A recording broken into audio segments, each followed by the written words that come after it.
ধাবা পাল্টা ধাবা, ককটেল বিস্ফোরণ, দোকানপাট ভাঙচুরের ঘটনায় অস্থিতিশীল হয়ে যায় চারপাশ।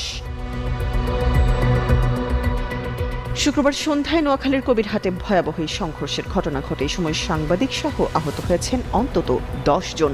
স্থানীয়রা জানান, বৃহস্পতিবার সকালে শিবিরের সাইকেল বিতরণ অনুষ্ঠানে বিএনপির আবেদ গ্রুপের হামলা কেন্দ্র করে শুরু হয় উত্তেজনা। পরে বিকেলে এই ঘটনার প্রতিবাদে পাল্টাপাল্টি মিছিল বের করে দুপক্ষ। এক পর্যায়ে কবিরহাট বাজারে তারা মুখোমুখি হলে সংঘর্ষে জড়ান নেতাকর্মীরা।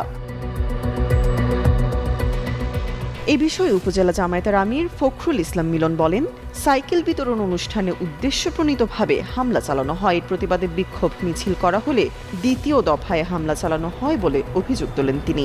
বিএনপির লোকজন অস্ত্র নিয়ে তারা বাজারে উঠে আমাদের লোকজনকে যেখানে পেয়েছে সেখানে বেদরক মারছে, দোকানপাটে হামলা করছে, আমাদের অফিসে হামলা করছে। হামলায় আহত দৈনিক ইনকিলাবের কবিরহাট উপজেলা